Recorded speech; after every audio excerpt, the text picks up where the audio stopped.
Welcome to the Sales Lead Dog Podcast, hosted by CRM technology and sales process expert Christopher Smith, talking with sales leaders that have separated themselves from the rest of the pack. Listen to find out how the best of the best achieve success with their team and CRM technology. And remember, unless you are the lead dog, the view never changes. Welcome to the Sales Lead Dog Podcast. Today we have a terrific guest, Kevin Armstrong of ENAVATE. Welcome to Sales Lead Dog, Kevin. Yeah, thank you. I'm thrilled to be here. That's awesome. That's great. So Kevin, tell us a little bit about yourself and your company, ENAVATE. Sure. As you said, Kevin Armstrong. I am currently based just outside of Atlanta, Georgia.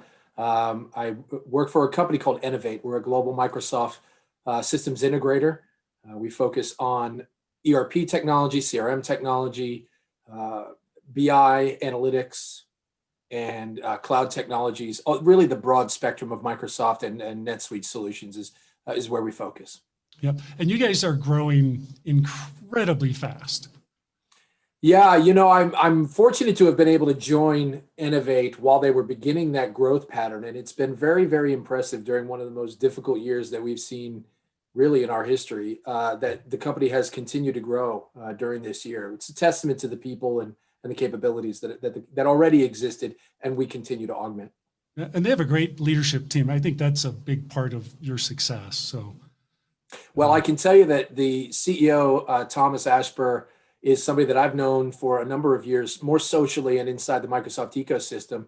He's one of those people. He's an innovator. He's an entrepreneur, and I think he has been a large reason why, between him and the people that he's brought together, why this company has grown so rapidly. Oh, he's terrific. He really is a terrific person. Tell us a little bit about, thinking back over your career. Who's the person who's had the most impact on your success? I have been fortunate. I will tell you, I have been very fortunate in my career to have a number of people who have impacted me from before I got into selling, before I got into business overall. I was very fortunate to be able to play athletics at a very high level at the college and professional levels. And some of those coaches honestly impacted me in the way that I do business before I ever even knew that that's what they were doing. And then beyond that, I've been extremely fortunate to have worked with several great leaders over the years. Most specifically, a gentleman by the name of Steve Terp, Tony DiBenedetto, two gentlemen that started and grew a company called TriBridge, as well as Thomas and Eve Klein and members of the ENAVATE leadership team. I've been very fortunate to have worked with them over the years. Are there certain things about what you've taken from those people that you now are using on a regular basis? Yeah, absolutely. I mean, I learned early in my career that you always go into a situation to learn. And I have found that there's an old sports euphemism that says if you either win or you learn, and that translates very well to selling. And what I've been able to do over the years is take the best of each of these leaders and team members that I've worked with and kind of cobble that together into my style, my team style, and really the type of a team that I like to build. Every company that I've worked with in the last 20 some years has been a little bit different. They're all unique. But I would say that it's each of those great leaders and each of those great team members have impacted me to the extent where I do have a mold. I have an idea of what I'd like to accomplish. It's never going to happen exactly the same way at every company, but there are elements that I've learned from all of them that I try to bring to the table. That's great. What are the top three things that have helped you the most in your career? Well, first of all, the thirst for learning. It's never been proven more important than in 2020, where the entire global economy has changed. And I run into people every day who think, hey, I've been doing this for 20 years. I know the game, right? And the game has changed. So I would say, number one, my thirst for learning has driven me to, I'm a nerd. I wake up and I read blogs. I watch I listen and watch podcasts, TED Talks, you name it. So that thirst for learning. The second one is I was always taught that you have to control your own destiny. Take control of your destiny and do what you have to do to be successful. Don't worry about everybody else.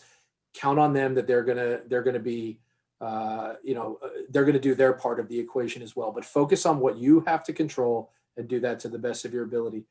And really, the third thing is, I don't do anything part way. I'm an all the way in guy. So the way this translates into this economy is, I talk to a lot of people who aren't thrilled with their jobs on a day-to-day basis, or people, even some that have worked for me, that I've said, look, I love you. I think you're a great person, but if you're not all in, then you should be all out.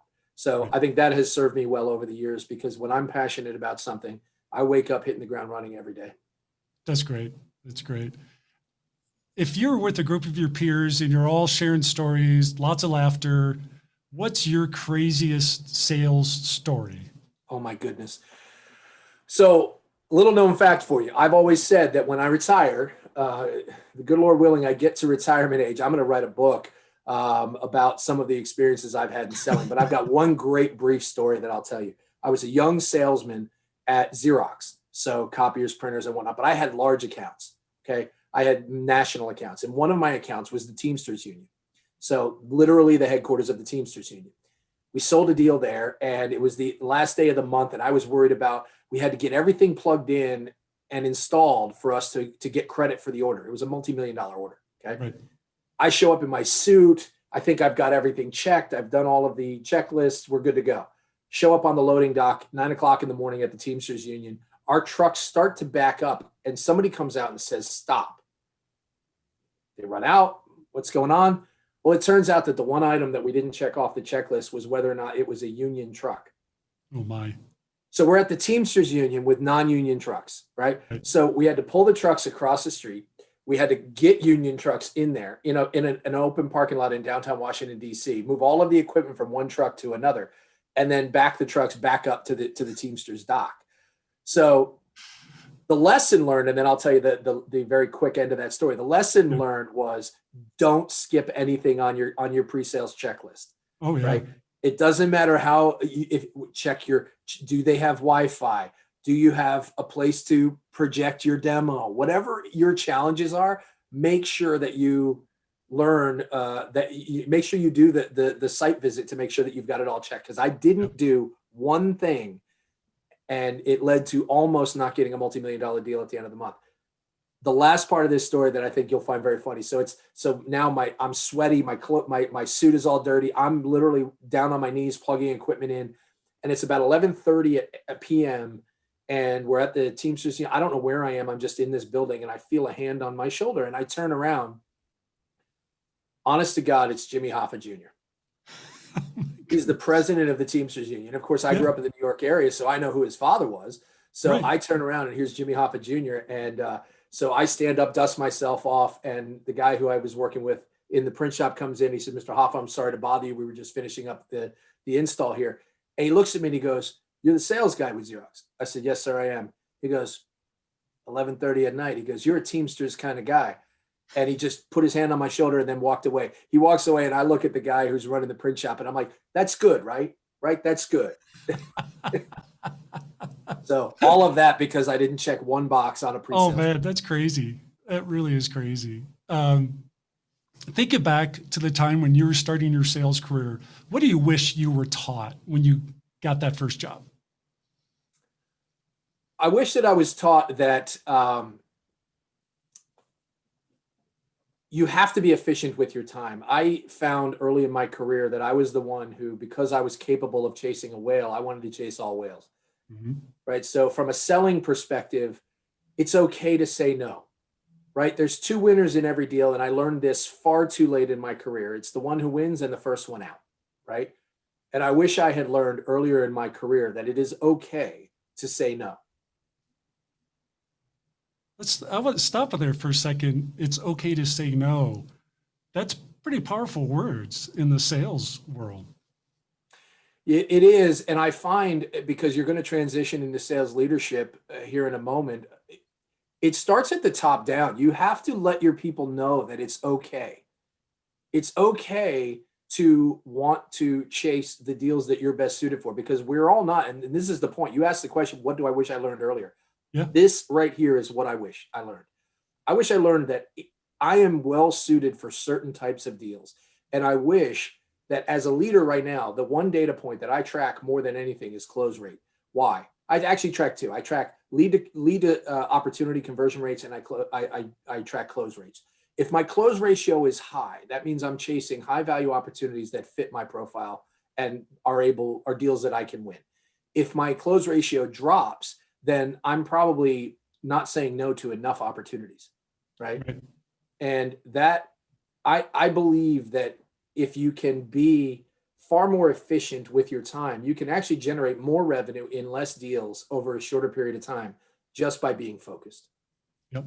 I'm shocked, even at this day and age, when we work with clients, how many really don't have a strong concept of their ideal customer. They don't, I find that we go through an exhaustive exercise, and we do it on a fairly regular basis. Who's your buyer? And by role, by industry, by segment, all of it, right? You have to understand all of those variables, and you have to understand the buying behavior in all of those segments. Because, for instance, if you're selling CRM as a solution, in a larger company, you might be doing that at a divisional level with a VP of marketing or a VP of sales or somebody like that. But in a smaller company, it's typically the CFO, right?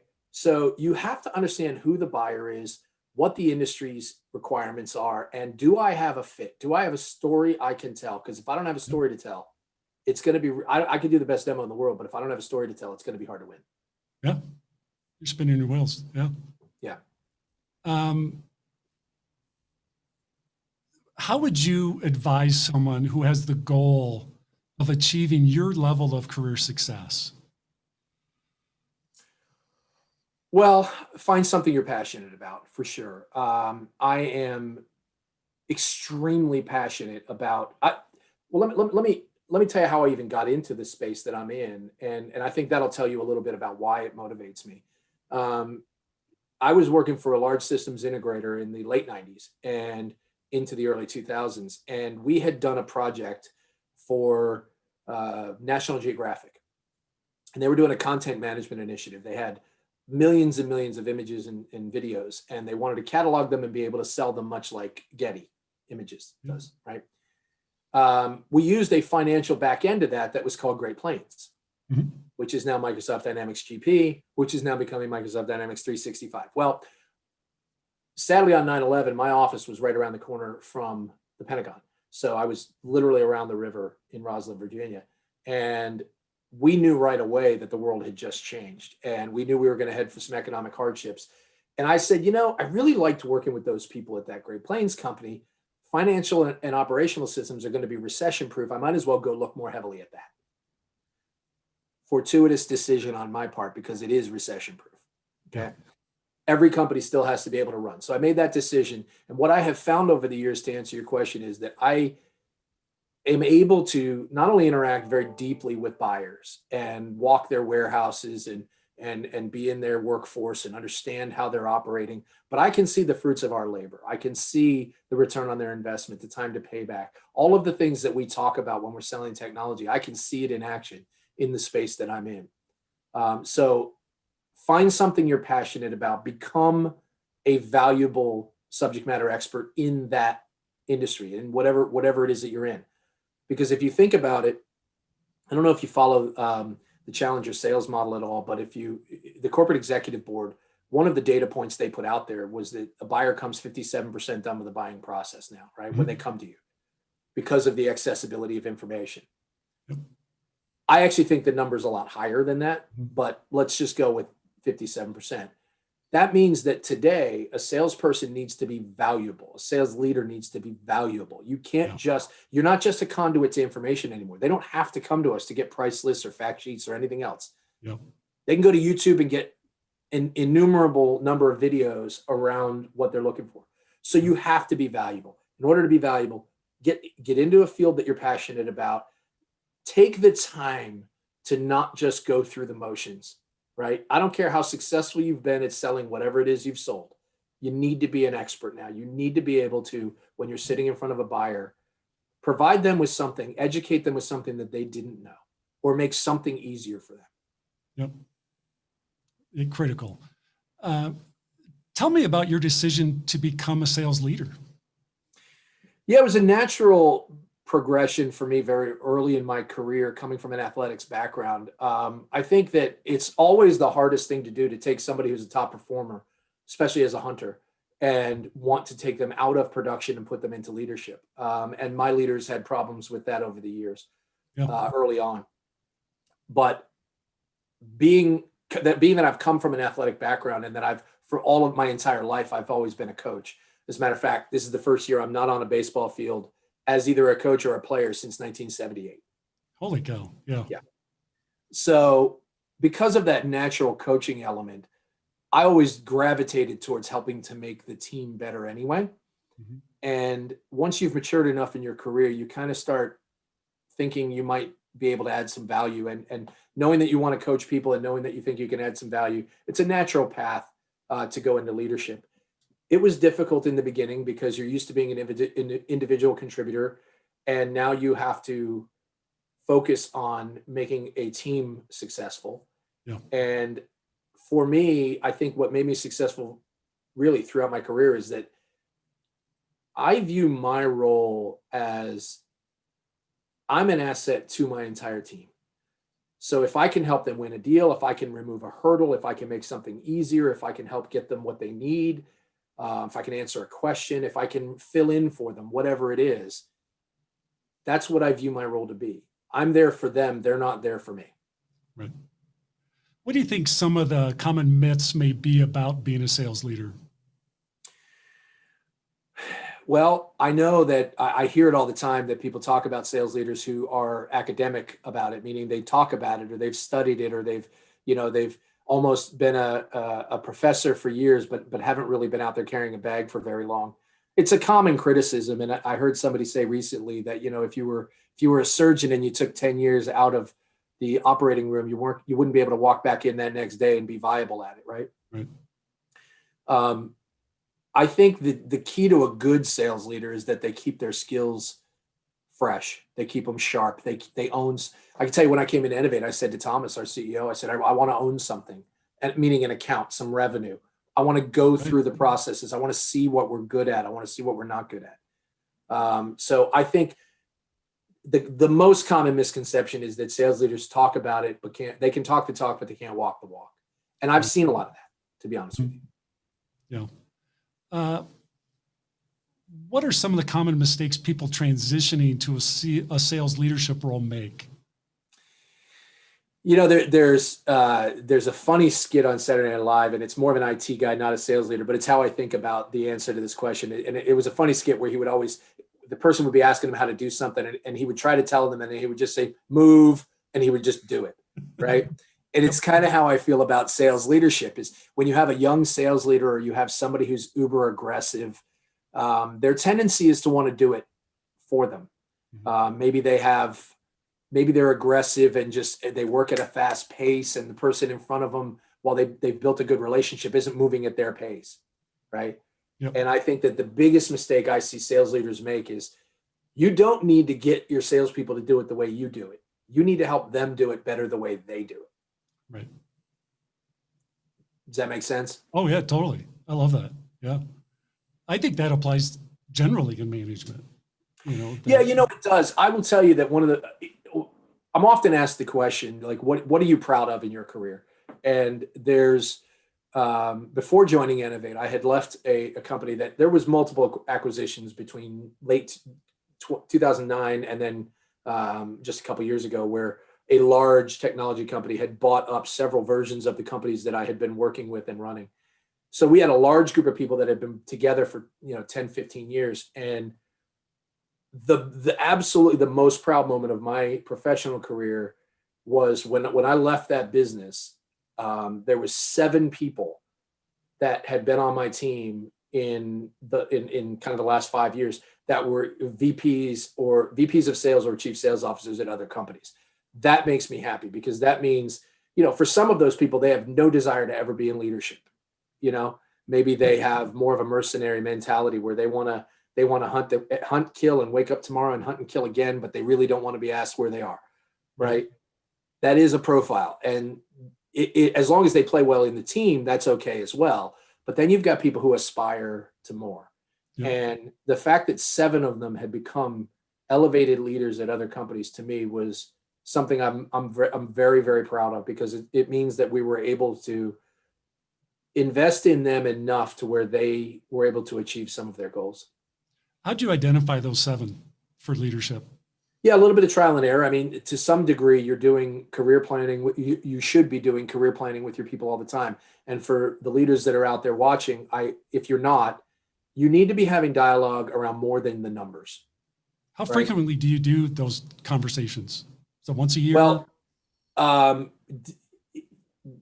structurally, we're doing them a couple of times a year. So I would say once a quarter, you're having that kind of dialogue. But built into our business now, and really the way that it used to be at my prior company as well, is it should always be a part of your one-on-one rhythms.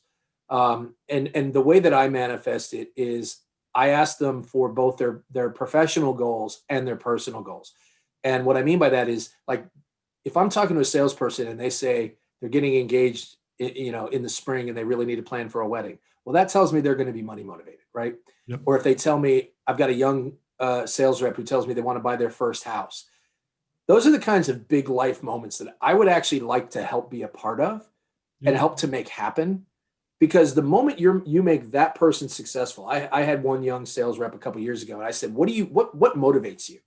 True story. His response was, I just want to buy a BMW 7 Series and pay for happy hour for my friends. I'm like, dude, you're 23 years old. You don't need a BMW 7 Series, first of all. Second of all, paying for happy hour for your friends is probably pretty cheap at this stage in your life. So yeah, I think we can get you there, right? Yeah.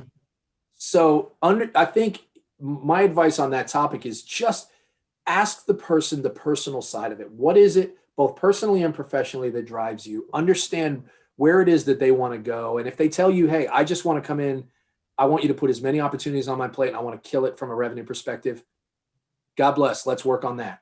Yeah. But if they tell you that they want to be a leader of people, then you put them in a team lead scenario. You give them a project, you give them a topic, you watch how they interact with their team, you give them honest critiques. Yep. It has to be an approach. I'm sorry, do you have an approach to when you're having those hard conversations? How do you approach that?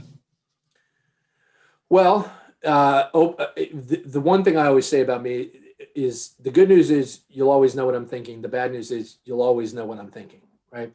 And that is kind of a rule of thumb with all of I'm almost unemotional about it. I'm just going to tell you, matter of fact, I did a demonstration with our team earlier. We got out of the account and I went through almost immediately, here's what worked in my opinion, and here's what didn't. It's not meant to be a negative. It's just meant to be open dialogue. So the way that I try to work that stuff in is we have bi-weekly, we do a top 5 meeting. So what's on their plate, what's driving them, how are they focused, and you have that mentoring dialogue. Yep. That's every other week. And then at least once a month, I try to have the one-on-one meeting that says, okay, where are you versus your goals? And I'm not talking just the numbers. Where are you versus, what are your initiatives that you're working on? And what are the training goals that we've set for you? Find out where they are on that. And then very specifically, because we're coming up on the beginning of the year, one of the things I like to do in the beginning of a year is say, okay, the good news about sales is we turn the page on January 1, right? So now that we're in a new year, here are some things. We've just done their review, and we do the reviews twice a year, but we've just done a review with you. But heading into 2021, here are the things that I believe you need to improve on or work on or do more of. Stop, start, continue, right? What do you need to do to achieve? We usually decide on what is the goal, what is the revenue number that you think you can generate. Forget a quota. What do you think you can generate? You can do 2 million. How are we going to get you there? You can do 4 million. I've had reps tell me I can do $10 million, right? Great. What is that going to take? What do we need to do to get you there? And then let's have an open dialogue around that. So I think it really starts with, what is the structure of your interaction with your team members? You have to create an environment where they can challenge you just like you're challenging them, and make it a part of your daily rhythm of dialogue. And it becomes very normal to them. Yeah. I like that approach. I love that. Making it, if you're not doing it on a regular basis, you're kind of saving that. It makes it very tough when you get around to having to do bad news or give them negative feedback. or constructive feedback? Imagine we've all done that review where you've come in and it's somebody you haven't spent a lot of time with, and Right. you know they're looking at you like, what? How do you know? Like, I hear what you're telling me, and I don't even disagree with it or agree with it, but how do you know? Right. You don't ever want to be in that scenario. Right. You're building credibility through those discussions. Yeah. It's key. Yep. As you're developing these young sales leaders and getting them ready to really excel, what's your cue? What are you looking for that they're ready to go solo? Yeah, I'm looking for somebody who's mature enough in their approach that they understand that it is not about them anymore. It's about the team. That's the first thing, right? They have to show a willingness to be selfless, and that it is about a team goal. It's about the team's growth. It's about the team's development. It's all of that. So that's the first element I see. The second one is that they have the patience and the tolerance to be able to do that, the shotgun selling approach, where they can allow the person to make mistakes. If you truly win or learn, then losing is not the worst thing in the world. You just have to learn from it, right? So you have to give them that environment of being able to, that it's okay to fail, that it's okay to say no. So I look for the maturity. I look for somebody who's got a team focus. And then the last one really is I look for somebody who can understand the way that a business runs. Part of that is on me and the business. I often find that we demand a lot out of sales and sales leadership, but we don't often. I've had the good fortune to have owned a P&L, to have run businesses, to understand the financial impact to decisions that we make, but we often don't allow, especially sales leaders, to have that understanding. Well, then how do you expect them to be good stewards of your cost model? Right. So I like it to be somebody who has the aptitude to understand that when I come to them and tell them that I respect the fact that $800,000 worth of renewals are due in January, but that cash flow landing in December is really going to help us for these reasons, that they understand why. Right. Awesome. We're going to transition now to start talking about CRM technology. And I always start it this way. CRM, do you love it or do you hate it? I think that I find it to be a necessary evil. I am more of an intuitive seller, and I am not the person who's going to go in and document every single step that I make, although I do take copious notes. The important stuff makes it into the system. So if you heard me earlier say, you have to model the behavior that you're expecting, I expect the important information to be in CRM. The problem that I have with CRM, which I think the follow-up to your question is, it's almost punitive to the sales rep, and it's important to the company, but it's almost punitive to the sales rep, right? It's the watch guard over their activity levels. It's the accountability model. And I think that why I've always struggled with each of the companies I've been with, I've always struggled to find a way to make the system valuable to the seller. So what I mean by that is, how often do you see companies that own a CRM system but don't use goals? How often do you have companies that have a CRM system but don't tie in compensation? How often do you see people today not using social interaction or gamification or any of these elements of CRM? So if you're using it truly as a sales forecasting tool, it's never going to be valuable to a rep. Right. So I agree. That's been my inherent problem with it. Yeah. You said it beautifully in terms of and I had this conversation with a client of ours just a couple of weeks ago that said it pretty much the same way you did, where, from the perspective of the frontline sales guy, CRM can be very punitive if you're not doing it the right way, or if you're not creating a value proposition for them, to really, it benefits them. In your mind, how should CRM be structured to really create that value proposition for the frontline sales team? Well, I'll give you two easy ones. First of all, let's talk about comp. Imagine, if you will, that you were able to build in some sort of a goals metric that allowed them to take a look at on a deal by deal basis. If I was able to say, I'm coming down to the end of the year, we're in the middle of December, and if I was able to go in and I was able to go into my view and select this deal, and this deal, and look at what my earnings would be at the end of the year if those three deals came in, do you think I would? And I'm going to say the way that I'm coin operated, right? So, obviously there's a lot of things that drive me beyond that, but a good seller is coin operated, and competition, drives them. So if I'm able to play with the scenarios and check this box and that box, and well, okay, but that one's a little bit going to be tight. Well, what about this one? And then I look at the picture, and then all of a sudden I know how to get to the earnings that make me happy. I'm going to be driven to go get it, right? So that's one example in my mind. Tie it to the comp, tie it to a comp model, almost a sliding scale to show me that if I get, think about that. If I'm doing that, then I'm going to make sure that the dollar amounts are right, that the sales stages are right, that the probability is right, which is all the data the company wants anyway. Yep. And the reason why I'm doing it as a sales rep is I'm telling you, I want to show myself what I'm going to make. Yep. Right. So that's one way. The other way, you see baseball all over the wall behind me, and we talked about my sports background. There's a great old book. It's called The Science of Hitting, and it's by Ted Williams. And the cover of it, and you can search this. It's a cool visual.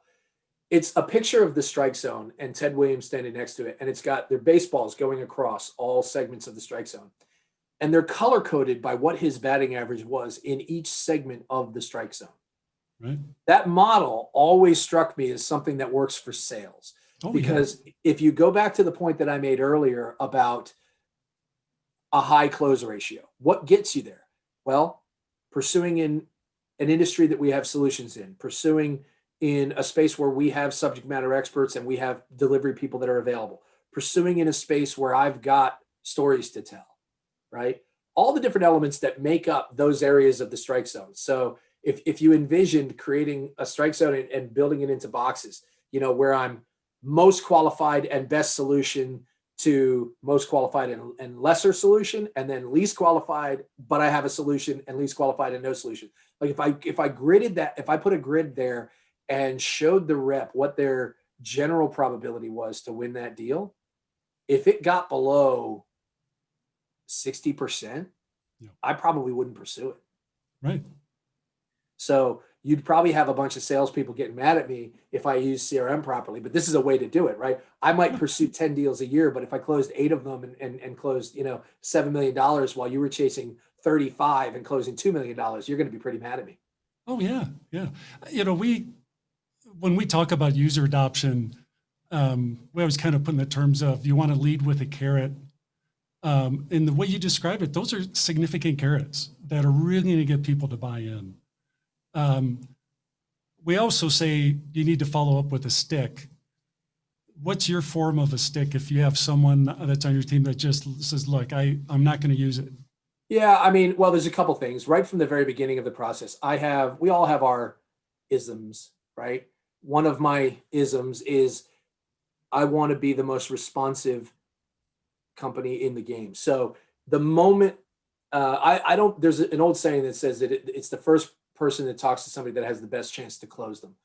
I totally disagree with that statement, but if I make a slight tweak, I agree with it. It's the first qualified person, the first person who adds value that talks to them, that talks to the buyer, has the best chance to win. That I believe. If I believe that our people are valuable and I believe that we can add value, then I want us to be the first one on the phone. So I've built over the years, one of my key elements is I've built a lead qualification team that does some of the fact checking before they ever hand it over to a sales rep, right? So here's one of my sticks. If within 24 hours of that lead being assigned to you, you haven't transitioned that into sales qualified, I'm reassigning it. Yeah. Right. So there's one. I've done dramatic things at different places with certain people. I'll get to a point where I'll tell them, look, you're not representing any of your deals properly. You're not allowing us to forecast properly. And here's the deal. If we go to another deal that closes before that opportunity has gone through the proper cycles, you're going to receive a significantly lesser comp on that deal. Yeah. It's the one thing you can impact. I don't ever want to, if I'm getting that punitive, I've failed the team member. Right. So to your point, there's always a stick. There's always areas that you're going to enforce. I like to do them in CRM with workflow and visibility, because if I didn't do something and an email, the first time that email goes out to you, second time the email goes out to you and somebody else who's going to hold you accountable. The third time I'm getting that email, and God help you if I get that email. Yeah. Dashboards are a great way too to be used. Dashboards are even, and we didn't talk about dashboards earlier. Leaderboards and just straight up, the way you represent your data is both carrot and stick. Yeah. Yeah. I always tell people, hey, look, a good stick is, hey, if it's not in CRM, it doesn't exist. So it's like, if I can't see it, if I don't know about it, doesn't exist. It's going to impact your compensation. So we're of a large enough scale now to where I have my sales operations team starting to work with the sales reps on CRM cleanliness every week. So to all the sales leaders that are out there, if you're at a scale where you can afford a little bit of administrative oversight, even though it will pain you to do it, it will pay off in terms of your accuracy. I think that's another great tool in terms of really supporting your sales guys, because CRM can be very punitive for, busy sales reps but if you can give them the help that offloads that grunt work to, sales ops or people that are just there, hey, I'm going to take care of that grunt work and help you. That's a great mechanism to get people to really embrace CRM. 100%. Yep. What's your biggest frustration with CRM today?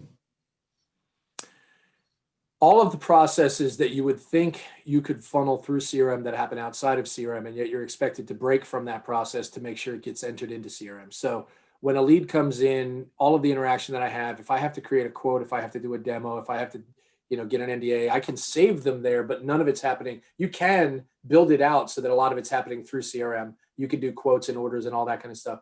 But depending on your industry, it doesn't fit very well. We're in one of those complex spaces where it's hard to build out a model, both for the process and for comp, that fits well within CRM. So for me, it's a data repository. It's not really a value-added solution. So that's my biggest frustration. Right. That's great. Well, we are right at our time. This has been great listening to you, Kevin. I really appreciate you coming on Sales Lead Dog. If people want to reach out and talk to you, if they want to learn more about ENAVATE, what's the best way to connect with you? Yeah, Kevin.Armstrong at ENAVATE, ENAVATE.com. Or feel free to check me out on LinkedIn, and I'd be happy to connect. And Chris, I really appreciate you giving me the forum. I love talking about this stuff. I said earlier, I'm a nerd. This is the stuff that keeps me going, man. I can tell you, I know I don't know it all, so I learn from everybody I talk to. No, I've learned from you today. It's been great. Thank you for coming on. As we end this discussion on Sales Lead Dog, be sure to subscribe to catch all our episodes. On social media, follow us on LinkedIn, Facebook, and Instagram. Watch the videos on YouTube, and you can also find our episodes on our website at impellercrm.com/Sales Lead Dog. Sales Lead Dog is supported by Impeller CRM, delivering objectively better CRM for business, guaranteed.